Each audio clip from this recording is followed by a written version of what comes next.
సంవత్సరాల తరబడి ఎన్ని మందులు వాడినా మీ మోకాల నొప్పులు తగ్గట్లేదా? ప్రాణ పెయిన్ క్లినిక్ లో అత్యాధునిక చికిత్స.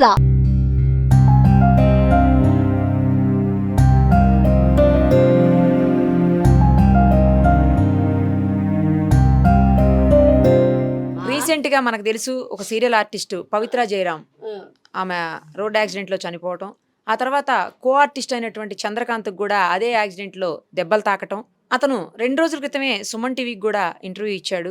ఆ ఇంటర్వ్యూలో చాలా విషయాలు చెప్పారు కానీ బట్ ఎక్కడా కూడా తల్లిదండ్రుల గురించి కానీ భార్య గురించి కానీ ఆయనకు ఉన్నటువంటి పిల్లల గురించి కానీ అతను మాట్లాడలేదు. ఈరోజు సడన్గా సూసైడ్ చేసుకోవటం ఏంటి అనేది కూడా ఎవరికి అర్థం కాని విషయంగా ఉంది. పోలీసులు ఇప్పటికే ఇన్వెస్టిగేషన్ స్టార్ట్ చేశారు.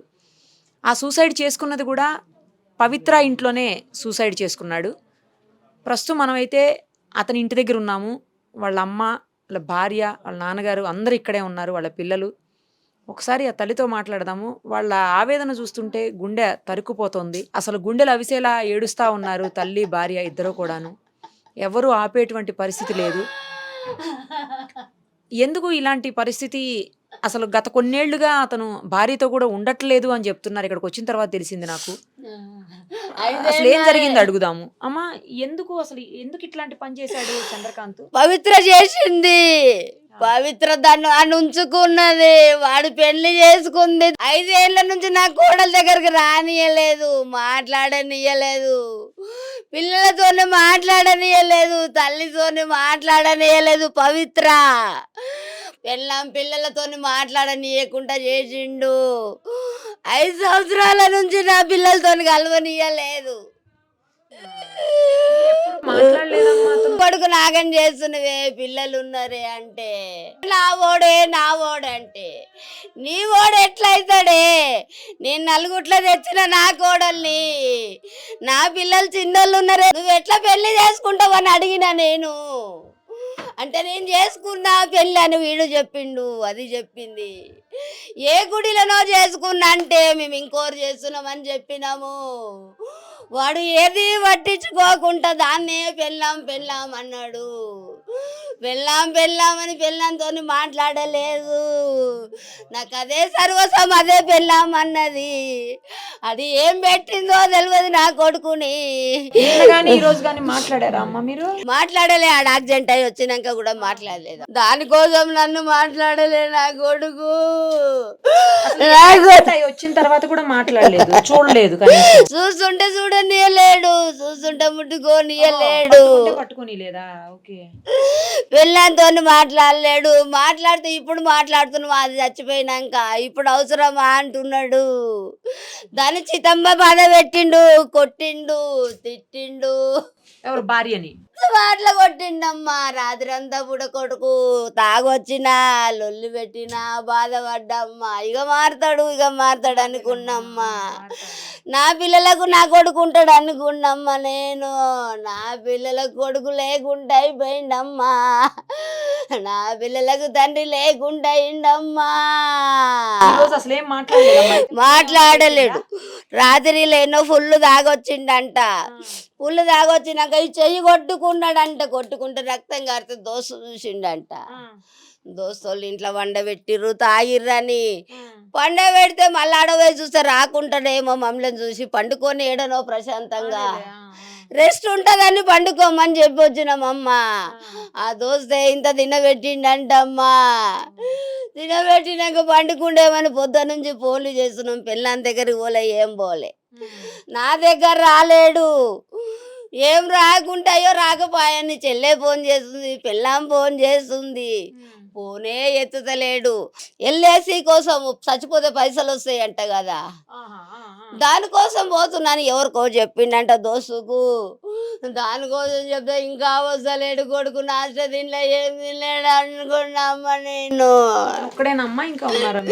నాకు 2 కొడుకులు, 1 బిడ్డ అమ్మా. అయితే మాత్రం ఫోన్లు చేస్తా ఉన్నాం. 12 గంటల నుంచి ఫోన్లు చేస్తుంటే ఫోన్ ఎత్తుతలేడు. దోస్తులకు ఈ రోజు 12 గంటల నుంచి ఫోన్లు చేస్తా ఉంటే ఎత్తుతలేడు. అడా దోస్తులకు అందరు చేస్తేనే ఉంది. పెళ్ళాము ఎత్తుతలేడు. ఎత్తకుంటే మళ్ళీ యాదికొచ్చి అడగిట పోయి వండుకున్నాడో ఏమని యాదికొచ్చి ఇందాక 5 గంటలకు పోయిర్రు. 5, 5:30కి 2 పిల్లల్ని పంపించినాము. పంపిస్తాడో పోయినాక వాళ్ళు చక్కగా చెప్పలేరు, వాళ్ళకి అయిపోయి తిన్నారో ఏం తిన్నారో. దర్వాజ వాళ్ళ కొట్టిర్రంట, కాళ్ళకు బట్ట కట్టుకుండంట, మెడ చుట్టుకుండంట, ఫ్యాన్కి వేసుకుండో దేనికి వేసుకుండో తెలియదు నాకు. సూసైడ్ చేసుకున్నాడని మా ఆయనకి ఎవరు చెప్పంగా మా ఆయన ఏంటిండు, అమ్మా నీకు ఊరి పెట్టుకున్నంత అవసరం ఏమొచ్చింది, దాని పిల్లలు 20 ఏళ్ళు ఉన్నారు, ఆ పిల్లలు 5 ఏళ్ళ పిల్లలు, ఆ పిల్లలు 6 ఏళ్ళ పిల్లలు. నీ వయసు ఏం పోయింది బిడ్డ, నీ వయసు ఏం పోయింది. పిల్లం లేకనా, పిల్లలు లేకనా, తల్లి లేకనా అమ్మా, అదొక్కది మా సంసారం అంతా ఖరాబ్ చేసిందమ్మా. దాన్ని రానియకపోతుండే, ఆడికే రమ్మని పిలుచుకుంటుండే, పిల్లంతో మాట్లాడనియకపోతుండే, అది వచ్చి ముట్టుకుంటే పిల్లలు కూడా రాకపోదురమ్మా. అదే పెద్దమ్మ పెద్దమ్మ అని చెప్తుండే అమ్మా. మేము నమ్మలేదమ్మా, వద్దు బిడ్డ దాన్ని వదిలేసుకో బిడ్డ అని చెప్పినాము. దాని అమ్మగారింటికి తోలుకపోయింది, 4 రోజులు రానని చెప్పి పోయిండమ్మా. 4 రోజులు రానని చెప్పి పోతే వచ్చేనాడే యాక్సిడెంట్ అయ్యిందమ్మా వాళ్ళకు. 1 గంటకు ఫోన్ చేసిండమ్మా, 1 గంటకు ఫోన్ చేస్తే తాగి ఫోన్ చేస్తాడు అనుకున్నామమ్మా మేము. రాత్రి పూట 1 గంట అయిపోయినాక నా కాళ్ళు వేసలేదే, నా కాళ్ళు వేసలేవు, కార్ యాక్సిడెంట్ అయింది అన్నాడమ్మా. కార్ యాక్సిడెంట్ అయిందంటే నా కోటల దగ్గర కురికినమ్మా నేను. అమ్మా కాళ్ళు వేసలేవంటే పవిత్రలు వేసలేదే, పవిత్రలు వేసలేదు అన్నాడే. ఏమైంది చెప్పు అంటే కారు గుద్దిపోయింది అన్నారమ్మా. నువ్వెట్లున్నావంటే గవర్నమెంట్ హాస్పిటల్ చూపించిరన్నారమ్మా. మేము ఇంటికెంచి వాళ్ళ దోస్తులను పంపించి నా 4గురిని నువ్వు దూరం ఉండి చూడమని చెప్పిండమ్మా. నువ్వు దూరం ఉండి చెప్పమంటే దోస్తులందరూ విన్నారమ్మా. మళ్ళీ నా కొడుకే అన్నాడు చచ్చిపోయింది అన్నాడు. మళ్ళీ అన్నాడు 5 ఏళ్ళ నుంచి మీరు దూరం పెట్టిరని చెప్పిండు. తల్లిదండ్రులు దూరం పెట్టిరు, పెళ్ళాన్ని దూరం పెట్టినప్పుడు అన్నారు. లేకుంటే నా కోడల్ని తీసుకొని నేను అడిగి పోతుంటే అట్లా గిట్ట అన్నాడేమో అనుకున్నామ్మా నేను అని ఉల్టా సీదా మాటలు చెప్పిండు. అంటే అసలు గత కొన్నేళ్లుగా మీతో రిలేషన్ లేదని మీ అత్తగారు చెప్తా ఉన్నారండి. 5 years నుంచి రిలేషన్లో లేము. లాస్ట్ 5 years నుంచి ఎప్పుడైతే నాకు ఈ విషయం తెలిసిందో అప్పటి నుంచి నన్ను కొట్టడము చేయడము చాలా నానా విధాలుగా హింసించిండు. తాగేసి వచ్చి ఏ రాత్రి అంటే ఆ రాత్రి ఇది చేయడము చాలా. పవిత్ర డైరెక్ట్ నాకు కాల్ చేసి వాడు నా మొగుడే, ఏం పీక్కుంటో పీక్కో అనేసి కూడా అనింది. ఇలాంటి మాటలు కూడా మాట్లాడింది పవిత్ర జయరాం. వాళ్ళ పిల్లలకి కూడా తెలుసు. వాళ్ళ అబ్బాయిని వెళ్ళి అడిగాను, వాళ్ళ అబ్బాయితో వెళ్ళి మాట్లాడాను. ఇలా నా భర్త మీ అమ్మతో ఉన్నాడు ఏంటిది అనేసి అని అడిగాను. అడిగితే మీ ముందే వెళ్తారా బెడ్రూమ్లోకి అంటే, అవును మా ముందే వెళ్తారు, మాతోనే ఉన్నాడు, వాళ్ళ ఇష్టం వాళ్ళ లైఫ్, మేమేం అబ్జెక్ట్ చెయ్యము అనేసి పవిత్ర జయరాం కొడుకు అన్నాడు. ఎప్పుడొచ్చినా ఇంట్లో పెద్ద టార్చరే. హేట్ చేసినా కంటిన్యూస్గా దాని ఫోటో చూస్తూ ఉంటాడు. ఇంట్లో తాగితే ఇంట్లోనే ఫుల్ అయిన తర్వాత దాంతో వీడియో కాల్ మాట్లాడుతూ ఉంటాడు. చెప్పవే పాప, ఏం చేస్తున్నావు, ఏంది సంగతి, ఇక్కడ నాకు అన్నం పెట్టట్లేదే, అన్నీ ఫాల్స్ అంటే ఫాల్స్. మొత్తం నన్ను బ్లేమ్ చేశాడు, ఎక్కడ పడితే అక్కడ బ్లేమ్ చేశాడు. ఇంకేం చెప్పలేను. ఇంతకంటే మీది కూడా లవ్ మ్యారేజ్ అని చెప్పి విన్నాను. మాది రిలేషన్షిప్ స్టార్ట్ అయ్యి 2004 July 4th స్టార్ట్ అయింది. 2004లో మ్యారేజ్ 15లో అయిందా? మ్యారేజ్ 11 years ముందు మీకు లవ్ ఉంది, రిలేషన్షిప్ ఉంది. అక్కడికి మా పేరెంట్స్ కన్విన్స్ అవ్వలేదు. నేను మా పేరెంట్స్తో కన్విన్స్ చేసి అందరి సమక్షంలో లవ్ మ్యారేజ్ చేసుకున్నాడు. గ్రాండ్గా చేశారు పెళ్ళి. అందరూ ఒప్పుకొని చేసి నేను మా అమ్మ చెప్పినా నేను వినలేదు. ఇతడే కావాలి, నాకన్నయ్య నాకు కావాలి, వాడే లోకం సర్వస్వం అని బతికిన. ఏది చేసినా ఏం చేసినా ఈ రోజు వరకు అంటే ఈ మూమెంట్ కాకుండా నిన్నటి వరకు కూడా మా మమ్మీ వాళ్ళ సైడ్ ఎవరికి ఏమీ చెప్పలేదు. నేను ఎంత ప్రాబ్లం ఫేస్ చేసినాను, సఫర్ అయినాను ఎటువంటివి మా మమ్మీ వాళ్ళకి తెలియదు. ఏదున్నా ఏమున్నా అత్తగారికి చెప్పుకున్నాను, బయట ఎక్కడ పెట్టుకోలేదు. అతను రాకపోయినా సరే ధైర్యంగా ఒక మొగోడిలాగా నా పిల్లలని పెంచుకున్నాను. ఏ రెస్పాన్సిబుల్ లేదు. ముందు జాబ్ చేసేదాన్ని హెచ్ఆర్గా, ఇప్పుడు మానేశాను. అమ్మ లేదు. అమ్మ చనిపోయిన వెంటనే లాక్డౌన్లో వీళ్ళ రిలేషన్షిప్ స్టార్ట్ అయ్యింది. అప్పటి వరకు బాగానే ఉన్నారు. వీళ్ళ రిలేషన్షిప్తో ఎప్పుడైతే స్టార్ట్ అయ్యిందో అప్పటి నుంచి నన్ను కొట్టడము, తిట్టడము కంటిన్యూస్గా చేశాడు. చాలా చాలా అంటే ఒక సాడిస్ట్ కంటే ఇంకా అధ్వానంగా బిహేవ్ చేశాడు. ఏం చేయకుండానే అన్ని వల్గర్ లాంగ్వేజ్ మాట్లాడుకుంటూ, ఎవరితో మాట్లాడినా అన్నయ్య అన్న రిలేషన్తో మాట్లాడినా కానీ అఫేర్ పెట్టి తప్పుగా తీయడం, అది ఎవరైనా సరే. మా అత్తగారు నాకు సపోర్ట్ చేశారు, మా మామయ్య ఇద్దరు సపోర్ట్ చేశారు వాళ్ళ ఫ్యామిలీలో. అంతకు మించి ఎవరు లేరు. నేను ఏదైనా వాళ్ళే లోకం సర్వస్వం అనేసి నన్ను బతికినాను. ఇప్పుడు అతనే లేకుండా పోయినాడు. ఇప్పుడు ఇంకేమని నన్ను బ్లేమ్ చేస్తాడు, ఇంకేం చేస్తాడో నాకేం అర్థం అవ్వట్లేదు. ఏం చెయ్యాలి ఈ మూమెంట్లో? నాకు నా పిల్లలను చూసుకొని నేను ఏం చెయ్యాలి? ఇద్దరు పిల్లలు, పాపది 8 years, బాబుది 4 years. పిల్లల కోసం కూడా వచ్చేవాడు కదా? పిల్లల కోసం వచ్చినా ఇట్లా చూసి వెళ్ళిపోయేవాడు. పిల్లల కోసం వచ్చినప్పుడు పవిత్ర ఆంటీ ఉంటుందానా మీకోసము, పవిత్ర ఆంటీ ఉంటుందానా, దీని ఏమైనా సరే పవిత్ర ఆంటీ ఉంటుంది. మరి నేనేం అవ్వాలి అని అంటే కూడా దానికి సమాధానం లేదు, ఏది లేదు. తన మైకంలో ఉండిపోయాడు. మొన్న 4 days కూడా షూట్ ఉందని చెప్పాడు, కానీ కట్ చేస్తే తను ఊటీకి వెళ్ళారు. ఇద్దరు కలిసి ఊటీకి వెళ్ళారు. ఊటీకి వెళ్ళి డే బై డే ఒక్కొక్క రీల్ షేర్ చేసి నన్ను టార్చర్ పెడదామని ప్రయత్నం చేశారు ఇద్దరు కలిసి. యాక్చువల్గా తను ఇన్స్టాగ్రామ్లో కూడా, పవిత్ర జయరాం ఇన్స్టాగ్రామ్లో కూడా తను పోస్ట్మార్టం అయిపోయిన తర్వాత కంటిన్యూస్గా 4 reels పోస్ట్ చేశారు. వితిన్ few hoursలో డిలీట్ చేసేసారు. ఆ వీడియోస్ కూడా వైరల్ అయ్యాయి. సో వీళ్ళిద్దరు కలిసి ఊటీకి మొన్న ట్రిప్కి ఊటీకి వెళ్ళిన వీడియోస్ కూడా వైరల్ అయ్యాయి. 3rd class, ఇప్పుడు బాబు LKG, చాలా చిన్న చిన్న పిల్లలు. మేమేపు అడిగే వాళ్ళు కూడా ఎవరు లేనట్టున్నారు, మీ అత్తగారు తప్ప. అత్తమ్మ వాళ్ళు ఉన్నారు, మా ఫ్యామిలీ వాళ్ళు వస్తున్నారు, మా మమ్మీ వాళ్ళ సైడ్ వాళ్ళు వస్తున్నారు, మా మేనమామయ్య వాళ్ళందరూ వస్తున్నారు, దారిలో ఉన్నారు. వాళ్ళకి ఇప్పటి వరకు ఎటువంటి విషయం తెలియదు. ఈ సూసైడ్ తోనే అన్ని బయటికి వస్తున్నాయి. అసలు ఇప్పటి వరకు మీరు వైఫ్ ఉన్నారు, పిల్లలు ఉన్నారని కూడా ఎవరికి తెలియదు. ఇతను చెప్పనీయలేదు. సోషల్ మీడియాలో నేను అతన్ని ట్యాగ్ చేసి ఏమైనా వీడియోస్ పెట్టినా సరే అవి ఇమీడియట్గా డిలీట్ చేసేస్తారు. నన్ను బ్లాక్ చేసేసాడు. ఇన్స్టాగ్రామ్లో కానీ, ఫేస్బుక్లో కానీ, ఏ ఛానల్లో అయినా బ్లాక్ చేసేసాడు. ఇనీషియల్గా తెలిసిన వెంటనే నేను మహిళా మండలిలో కంప్లైంట్ ఇచ్చాను. అక్కడ ఇచ్చిన తర్వాత కూడా అక్కడ కౌన్సిలర్ ముందు చెప్పాడు, అదే నా లైఫ్ అని. అంటే పవిత్ర అనే లైఫ్ అంటే అక్కడ అన్నారు కూడా, మా అమ్మ వీడు చేంజ్ కాడు, వదిలేసేయి, సెటిల్ చేసుకొని వదిలేసేయి అని అన్నాడు.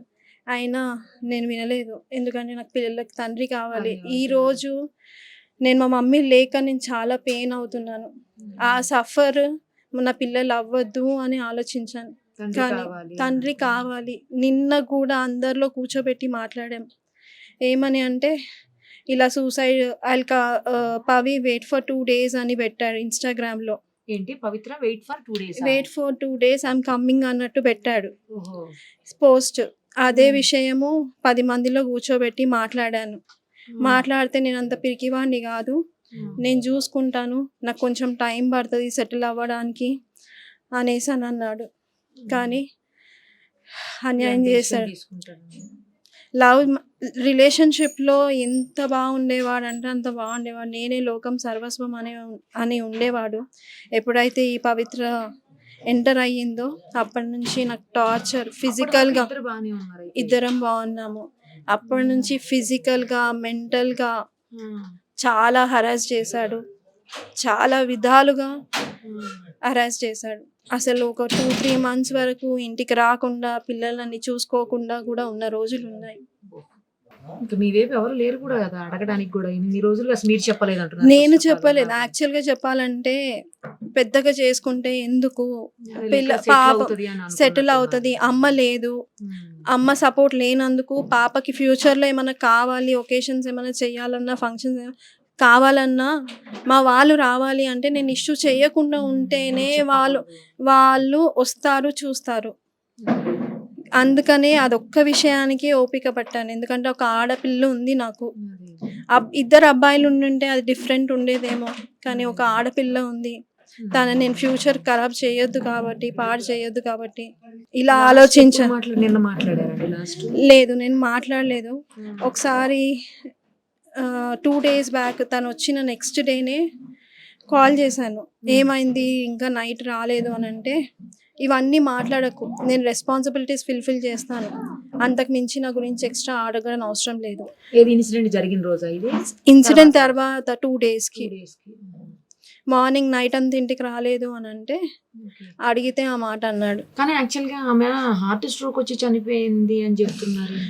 తెలియదండి. యాక్చువల్గా చెప్పాలంటే నాకు తెలిసి డ్రైవర్ ఉన్నాడో లేడో తెలియదు.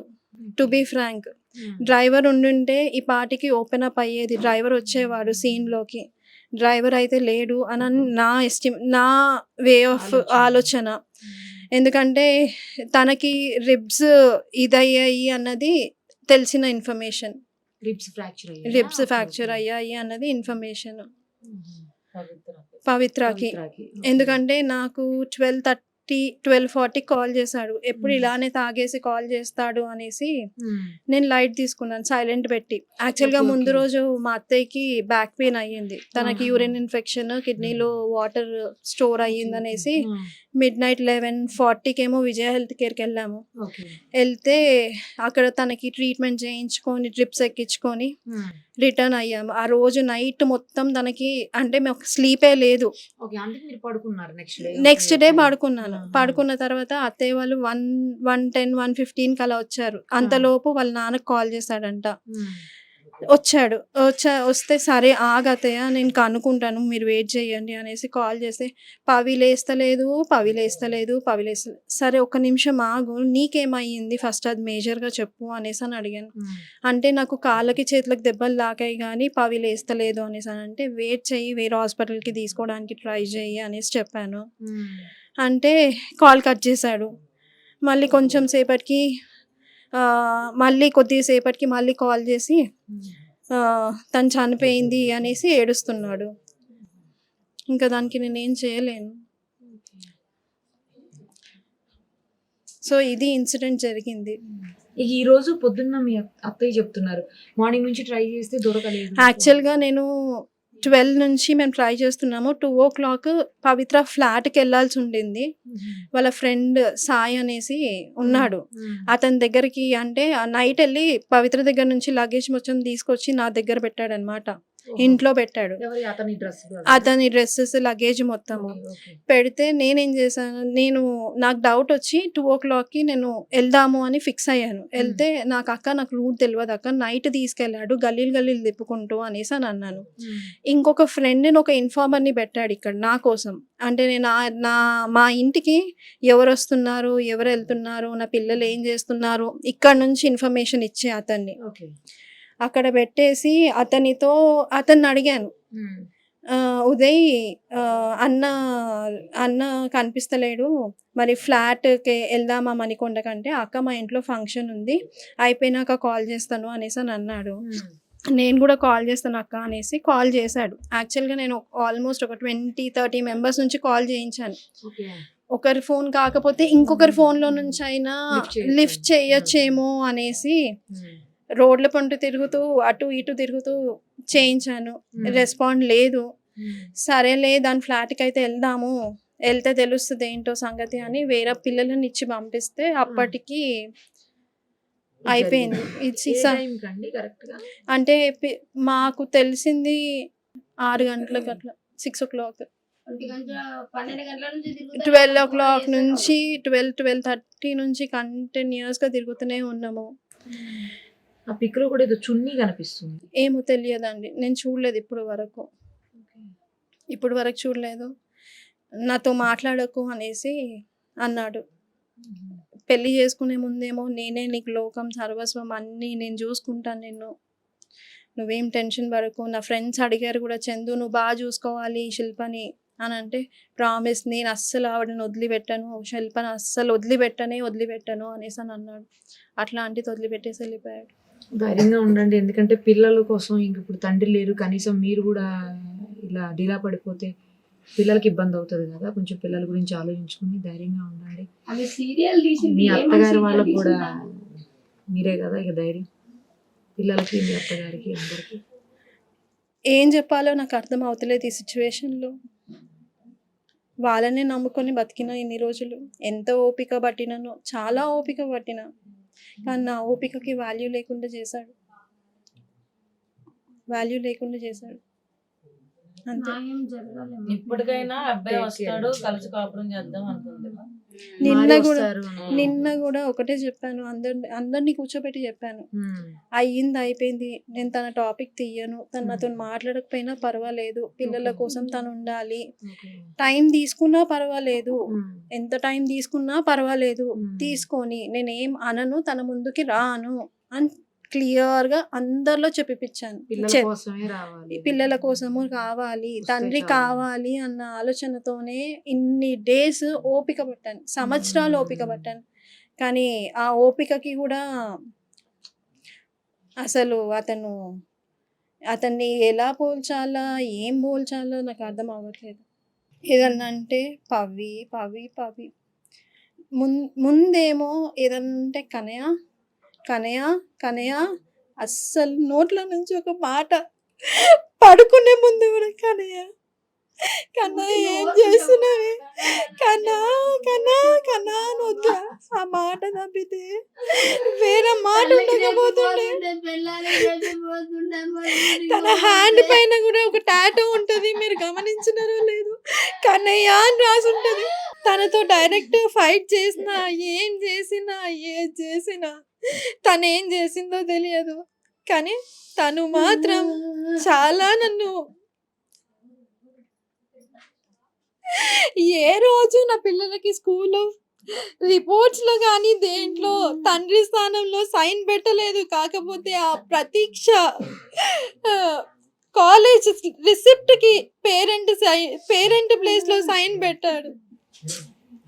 అంటే ఆమె ఎవరు? వాళ్ళ అమ్మాయికి తను ఉన్నాడంట, పవిత్ర కూతురికి కొడుకుకి ఉన్నాడంట, కానీ నా పిల్లలకి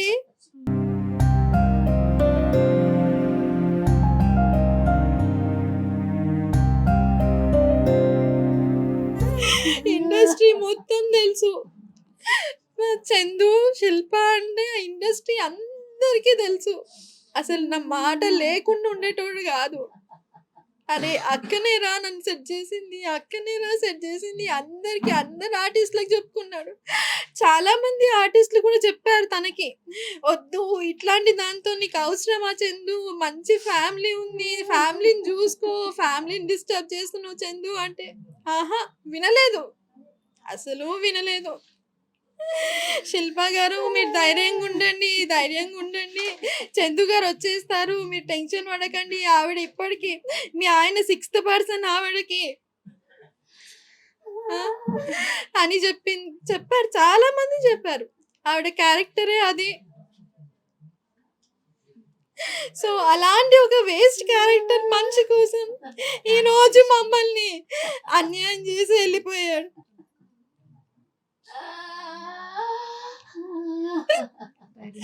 అసలు నా పేరు లేకుండా అరే అక్క చేసిందా కన్నా చెప్పు, ఇప్పుడే స్టార్ట్ అయినా, ఇక్కడున్నా, ఈ లొకేషన్ లో ఉన్నా, వచ్చేస్తున్నా, హార్డ్లీ ఇంకా 5 minutes లో ఉంటేనే ఇంట్లో వచ్చేస్తున్నా. ఇదంతా 2020 వరకు కంటిన్యూగా ఉండింది. ఎప్పుడైతే ఫస్ట్ లాక్డౌన్ స్టార్ట్ అయ్యిందో అప్పటి నుంచి ఎప్పుడు నా మీద చెయ్యనోడు. 12:30 నైట్ నుంచి మార్నింగ్ 5 o'clock వరకు ఎట్లా పడితే అట్లా కొట్టినాడు. అయినా మా మమ్మీ వాళ్ళ సైడ్ ఎవరికి చెప్పుకోలేదు, మా మేనమామలకు కానీ ఎవరికి కానీ ఎవరికి చెప్పుకోలేదు. నేను ఏదున్నా మా అత్తయ్యతో మాట్లాడుతుండే, అది కూడా ఓర్వకపోతుండే. ఈ ఏరియాలో అందరూ అంటారు తల్లి కూతురు లాగున్నారు, తల్లి కూతురు లాగున్నారు అనేసి మదరే అనుకున్నానండి, తర్వాత తెలిసింది మదర్ లేదు అని. కానీ ఇంత అన్యాయం చేసి వెళ్తాడు అనేది అనుకోలేదు.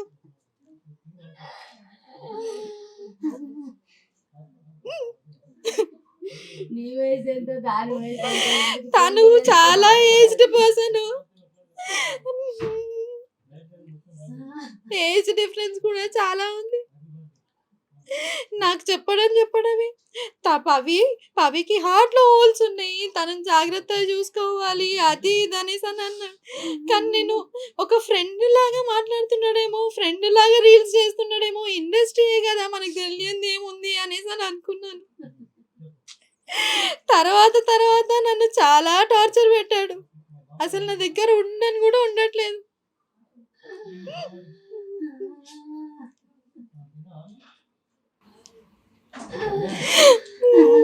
ధైర్యంగా ఉండండి, పిల్లల కోసమైనా ధైర్యంగా ఉండాలి. ఇప్పుడు మీరు ధైర్యంగా ఉండాలి.